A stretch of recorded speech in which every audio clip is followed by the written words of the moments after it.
अस्सलाम वालेकुम 8th class के स्टूडेंट्स। आप लोगों का वेलकम है अपने एसएसटी के क्लास में। हम पढ़ रहे हैं चैप्टर नंबर 1 हमारे पॉलिटिकल साइंस की किताब से। ये है कॉन्स्टिट्यूशन।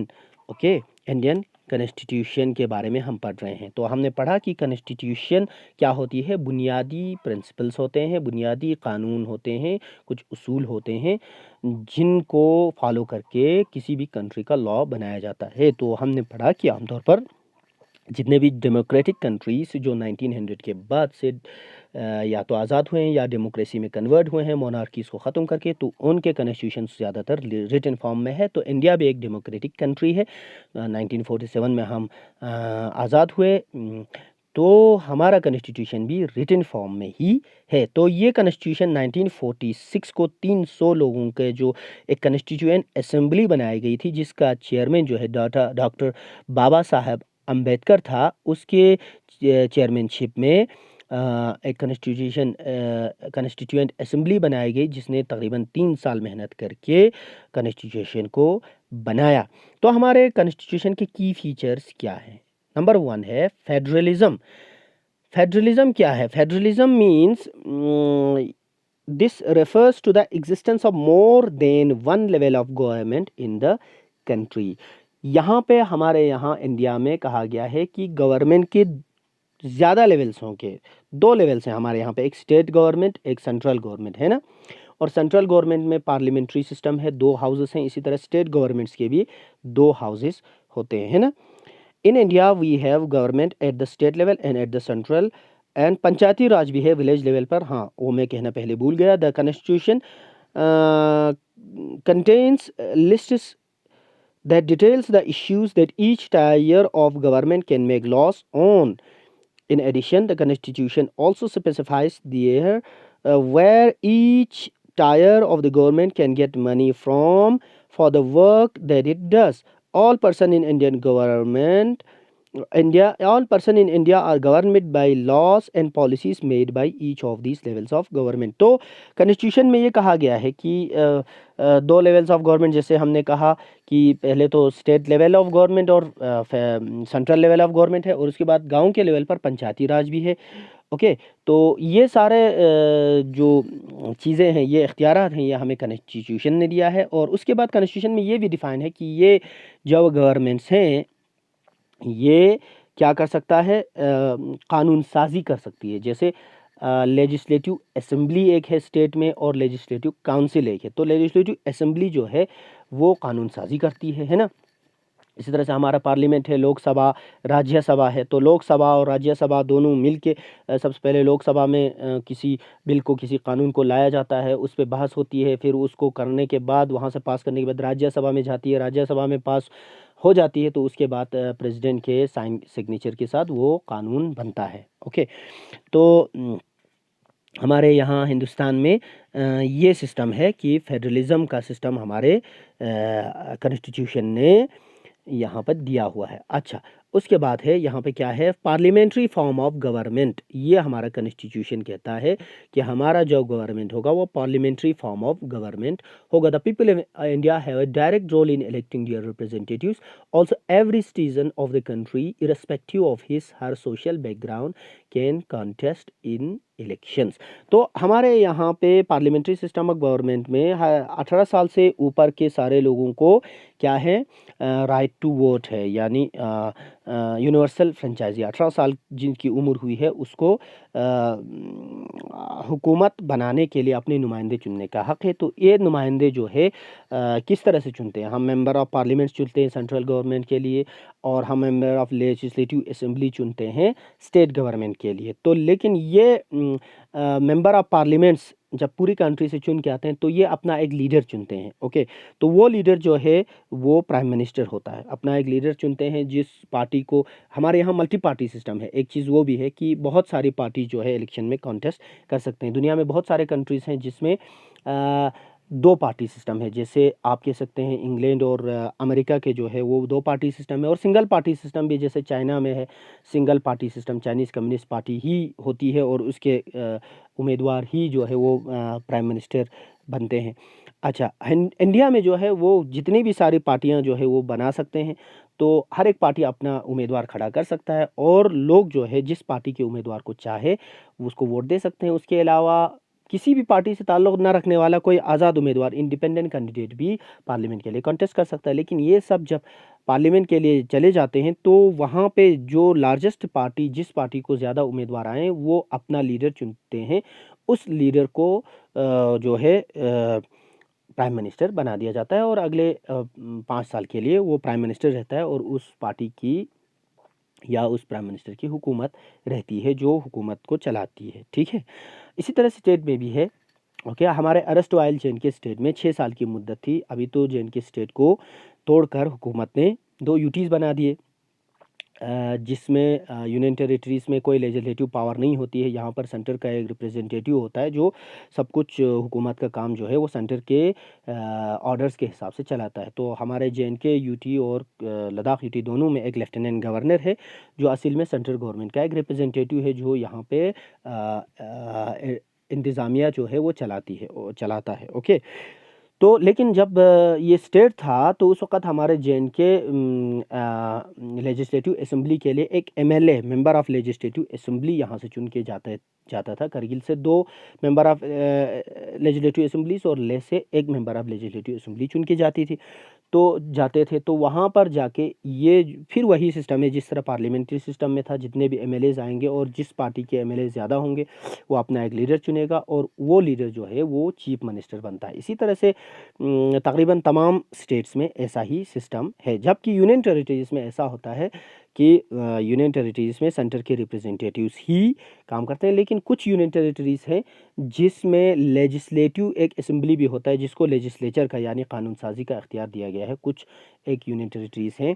अच्छा, दिल्ली जो है हमारा नेशनल कैपिटल दिल्ली, वो एक ऐसा यूनियन टेरिटरी है जिसमें एक पूरा कॉन्स्टिट्यूशन असेंबली है, लेजिस्लेटिव असेंबली और लेजिस्लेटिव काउंसिल है और एक चीफ मिनिस्टर भी दिल्ली में चुन के आती है। आप लोगों को मालूम है दिल्ली में आजकल चीफ मिनिस्टर अरविंद केजरीवाल है, वहाँ आम आदमी पार्टी की हुकूमत है। तो दिल्ली एक ऐसा यूनियन टेरिटरी है, national capital region, national capital union territory हम कहते हैं, नेशनल कैपिटल टेरिटरी कहते हैं। तो यहाँ पर पूरी तरह से एक स्टेट की तरह है, हालांकि वो एक यूनियन टेरिटरी है। ओके, अच्छा, तो अब सेपरेशन ऑफ पावर्स, अब जो हुकूमत चुन के आती है तो ये हुकूमत जो है पूरी तरह से ऐसा नहीं है कि हुकूमत जो भी चाहे वो करे। उसके भी इख्तियारात जो हैं वो महदूद हैं और उसकी भी जवाबदेही है। ठीक है, और पूछा जाता है कि क्या कर रहे हैं और क्यों कर रहे हैं। ठीक है, ऐसा हमारे आइन में प्रावधान किया गया है, ऐसा आइन में इंतज़ाम किया गया है। तो यहाँ पे क्या है, एक नंबर 1 है the legislature refers to the elected representatives of the people. Legislature क्या होती है? लेजिस्लेचर यानी सेंट्रल लेवल पे आप कह सकते हैं हमारा पार्लियामेंट जो है वो लेजिस्लेचर है। ओके, लोकसभा और राज्यसभा जो है वो लेजिस्लेचर है, वो कानून साजी करते हैं, कानून बनाते हैं। ठीक है, अच्छा, एग्जीक्यूटिव कौन होता है? Smaller group of people who are responsible for implementing laws and running the government.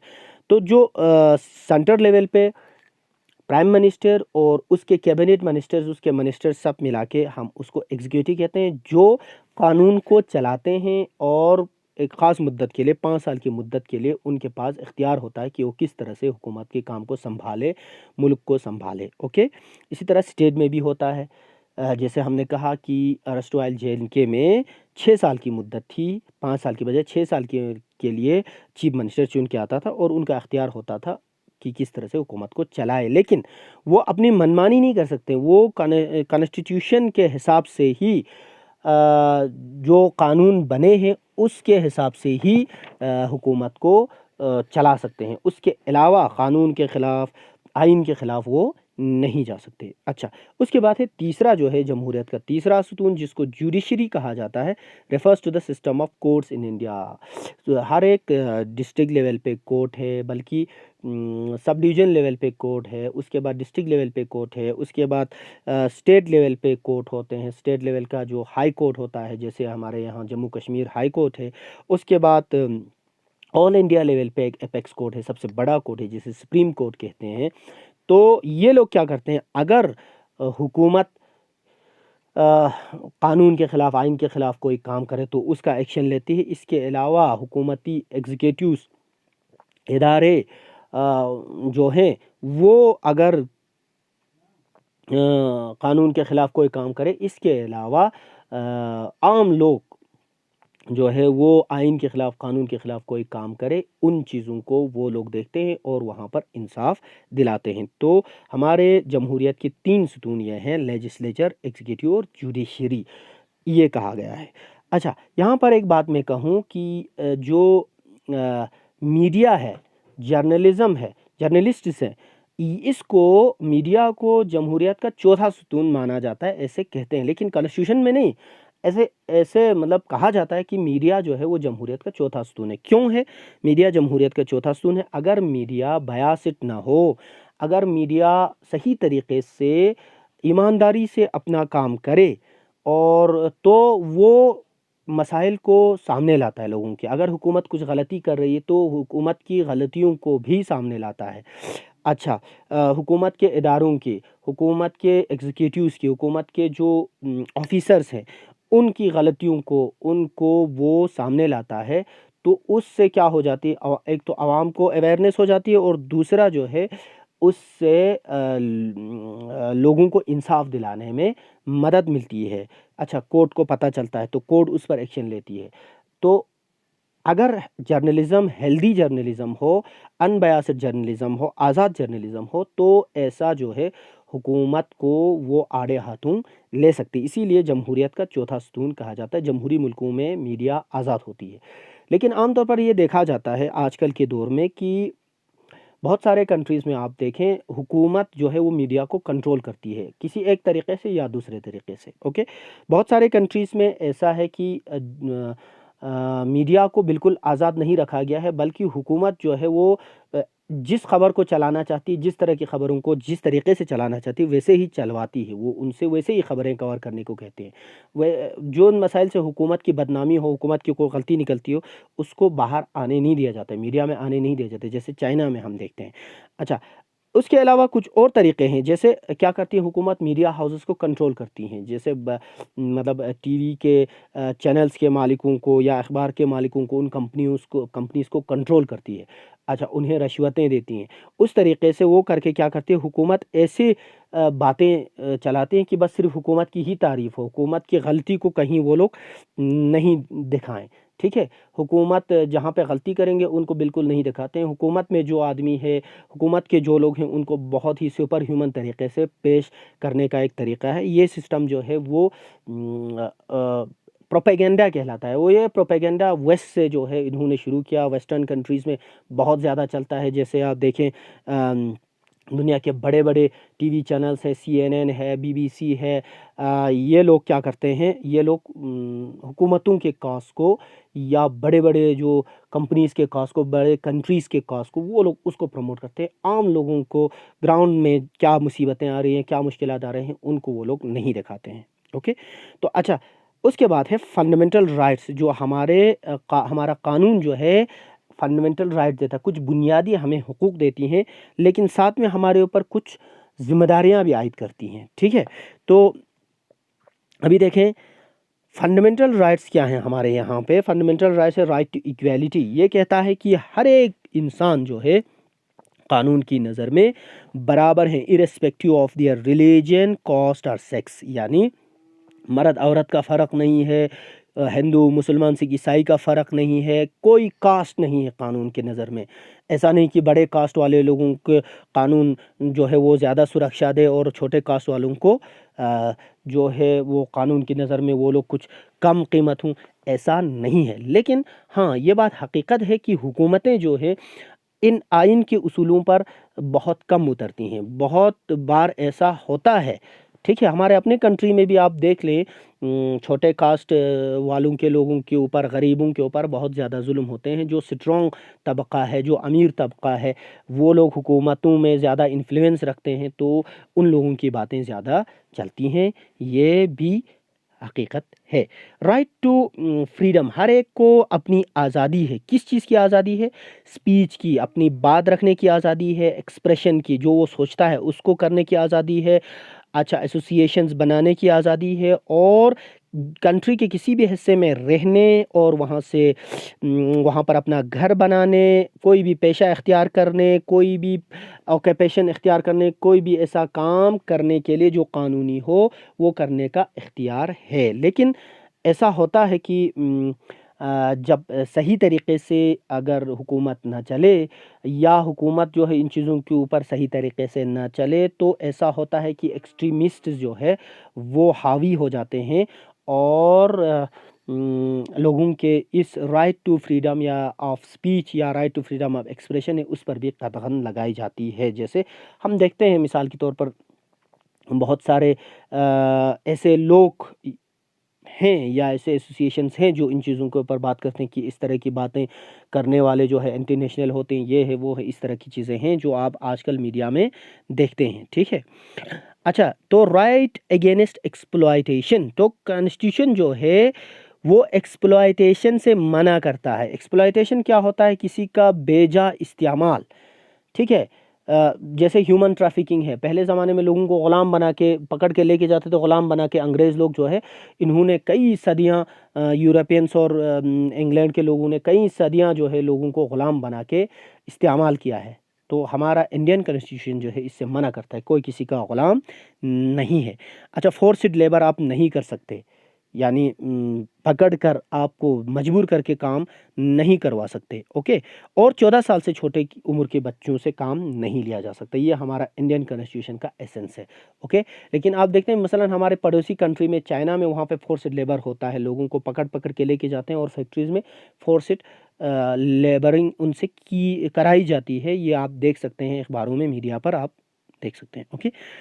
अच्छा, right to freedom of religion, हर एक शहरी को अपने पसंद का रिलीजन चुनने और अपने पसंद के रिलीजन को प्रोपागेट करने, राइट, पसंद के रिलीजन को चुनने, उसको प्रैक्टिस करने, उस पर चलने और उसको प्रोपागेट करने का हक है हर एक को, ठीक है। समझ में आ रहा है? तो अच्छा, आप देखें फिर इसके ऊपर क्या हो रहा है, हमारे कंट्री में अमल हो रहा है, ये देखें आप लोग। कल्चरल एंड एजुकेशनल राइट्स, अच्छा, हर एक को तालीम का हक है, ओके। कॉन्स्टिट्यूशन देता है, ये हक देता है हर एक को अपने कल्चर को, अपने लैंग्वेज को, अपने रिलीजन को महफूज करने का हक है। ये क्या कहता है? Constitution states that all minorities, सारे अक़लियत के लोग, रिलीजियस और लिंग्विस्टिक, चाहे वो रिलीजियस अक़लियत हूँ, मजहबी अक़लियत हूँ, या लैंग्वेज की अक़लियत हूँ, तो वो क्या कर सकता है? Set up their own educational institutions in order to preserve and develop their own culture, अपने कल्चर को, अपने लैंग्वेज को, अपने रिलीजन को बचाने के लिए वो अपने इंस्टीट्यूशंस बना सकते हैं। यानी कॉन्स्टिट्यूशन हमें राइट देती है कि हम अगर लिंग्विस्टिक माइनॉरिटीज़ हैं तो हम अपने लैंग्वेज को बचाने के लिए, अपने लैंग्वेज को प्रोपेगेट करने के लिए कोई स्कूल बनाएं। रिलीजियस माइनॉरिटी से तो हम अपने रिलीजन को प्रोपेगेट करने के लिए कोई स्कूल बनाएं। ये हमें राइट देती है। राइट टू कॉन्स्टिट्यूशनल रेमेडीज में क्या है कि ये this allow citizens to move the court if they believe that any of their fundamental rights have been violated by the state। तो ये है कि इस पार्ट में ये कहा गया है कि अगर शहरियों को ये महसूस हो कि मेरे फंडामेंटल राइट्स मुझे नहीं मिल रहे हैं, है ना, जैसे मुझे बराबरी से ट्रीट नहीं किया जा रहा है, अनफॉर्चुनेटली बहुत सारे जगहों में ये हो रहा है। राइट टू फ्रीडम, आजकल इस पर बहुत कदगन है, freedom of expression, freedom of speech पर, है ना, मुझे ये पाबंदियाँ लगा रहे हैं। अच्छा, एक्सप्लॉयटेशन हो रही है मेरी, या मुझे रिलीजन को फॉलो करने नहीं दिया जा रहा है, प्रोपेगेट करने नहीं दिया जा रहा है, या अपने माइनॉरिटीज़ के एजुकेशनल इंस्टीट्यूशंस बनाने नहीं दिया जा रहा है, तो हम कोर्ट में जा सकते हैं। तो हमारे यहाँ जो कोर्ट का हमने जैसे बताया एक बड़ा सिलसिला है, और सबसे बड़ा एपेक्स कोर्ट सुप्रीम कोर्ट है, वहाँ तक जाके हम अपनी सुनवाई कर सकते हैं और वहाँ से हमें इंसाफ मिलेगा। लेकिन एक्चुअल ग्राउंड रियलिटी में क्या होता है प्यारे स्टूडेंट्स, कि आजकल सिचुएशन ऐसा है, बहुत टाइम से ये एक सिस्टम बना हुआ है कि हमारे यहाँ जुडिशरी में भी लोगों की कमी है, जजेस की कमी है, तो इंसाफ मिलते मिलते लोगों की ढूंढते ढूंढते लोगों की उम्र गुजर जाती है। बहुत सारे ऐसे मिसाल हैं। कि कोई किसी को मसलन पकड़ा गया किसी इल्ज़ाम में और 15-20 साल तक वो जेल में रहा, पता नहीं 15-20 साल के बाद पता चला कि वो बेचारा बेगुनाह था और उसकी तो पूरी ज़िंदगी ख़राब हो गई। ऐसे बहुत सारे केसेस हैं हमारे कंट्रीज़ में, है ना? तो यानी कहने का ये मतलब है कि जुडिशरी का काम तो ये है कि बहुत जल्दी लोगों को इंसाफ दिलाया जाए, लेकिन हमारे हिंदुस्तान में कोर्ट्स कम हैं, जजेस कम हैं और इस तरह के मसाइल बहुत ज़्यादा हैं और इस वजह से इंसाफ मिलना बहुत देर हो जाती है और कभी-कभी कोर्ट के ऊपर भी जो है हुकूमती इन्फ्लुएंस होता है और इस इन्फ्लुएंस की वजह से कुछ केसेस को बहुत देर भी कराया जाता है, जल्दी-जल्दी उसका फैसला नहीं कराया जाता। ऐसे बहुत सारे वाक़यात आप देख सकते हैं, ऐसा है। ओके, तो ये हमने पढ़ा हमारे कॉन्स्टिट्यूशन के बारे में पूरी तरीके से। तो आप यहाँ पे देख सकते हैं। अच्छा, कानून में जो है ना, अच्छा यहाँ पे एक और पांचवा पॉइंट रह गया, सेक्युलर स्टेट। हमारा जो कॉन्स्टिट्यूशन है ये कहता है ना कि हम एक सोवेरियन सेक्युलर रिपब्लिक है ना। तो सेक्युलर स्टेट है in which is one in which the state does not officially promote any one religion as the state religion, that's it. Important है आज के दौर में इस चीज़ को, आइन के इस हिस्से को आप अच्छी तरह से समझें। यहाँ पे हमारा कॉन्स्टिट्यूशन कहता है कि हमारे कंट्री का कोई स्टेट रिलीजन नहीं है, स्टेट का कोई रिलीजन नहीं है, यानी अति हिंदुस्तानी स्टेट रिलीजन जरे दी रिलीजन को हमारा ऑफिशियल रिलीजन है, ऐसा हमारा कॉन्स्टिट्यूशन नहीं कहता है। यानी हमारे गवर्नमेंट का कोई स्टेट रिलीजन नहीं है, कोई रिलीजन नहीं है, गवर्नमेंट का कोई रिलीजन नहीं है। इसका मतलब यह है कि हुकूमत जो है किसी रिलीजन को प्रमोट नहीं करेगी। इंडिविजुअल लोग अपने सतह पर अपने रिलीजन को प्रमोट करने, प्रोपागेट करने के लिए फ्री हैं, लेकिन हुकूमत जो है किसी रिलीजन को ना समर्थन करेगी ना प्रमोट करेगी, ठीक है ना। तो आप देखिए ये चीज़ें हो रही है या नहीं हो रही हैं। तो आप हमारा ये चैप्टर जो है ये ख़त्म हुआ। मुझे उम्मीद है आप इसको अच्छी तरह से पढ़ेंगे और पीछे जो क्वेश्चंस हैं, एक्सरसाइज हैं, इसको आप हल करेंगे। तो कोई डाउट अगर हुआ तो प्लीज़ मुझे कॉल करना। तो तब तक के लिए खुदा